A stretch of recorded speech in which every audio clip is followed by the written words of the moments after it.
From Washington, this is VOA News.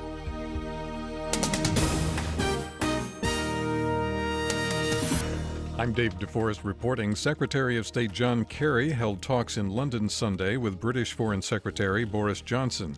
Afterward, Kerry told reporters all options remain open for the U.S. and its allies in Syria, but admitted the United States and Europe have no appetite for the military option.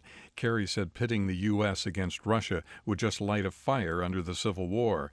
A frustrated Kerry warned of new sanctions against Russia and Syria. We are considering additional sanctions, and we are also, let me make it clear, President Obama has not taken any option off the table at this point in time. So we'll see where we are in the next few days in the context of the discussions we're having. Kerry said crimes against humanity are taking place in Aleppo daily.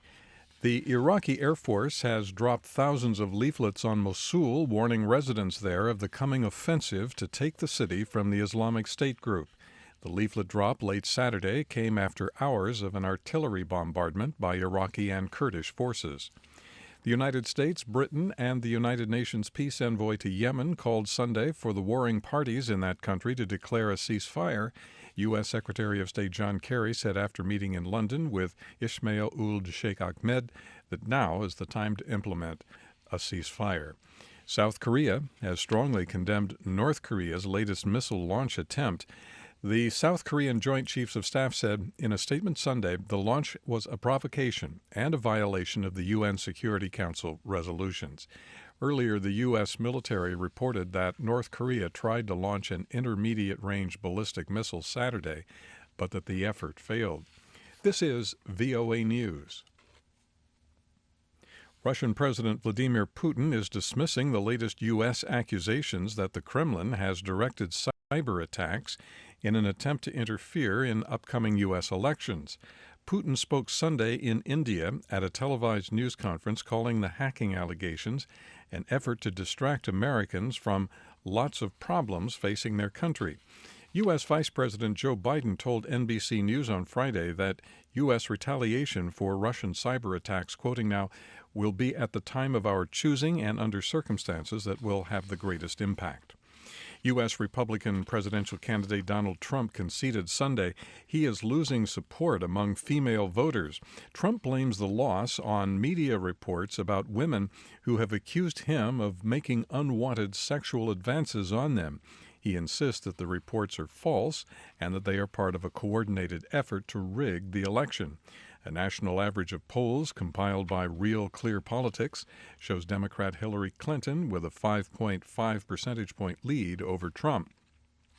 Trump and Clinton face off in their third and final debate on Wednesday. Clinton is staying off the campaign trail for a few days as she prepares for the face-off. She is likely to face questions about thousands of hacked and possibly embarrassing emails from the account of her campaign chief, John Podesta, that WikiLeaks has disclosed in recent days.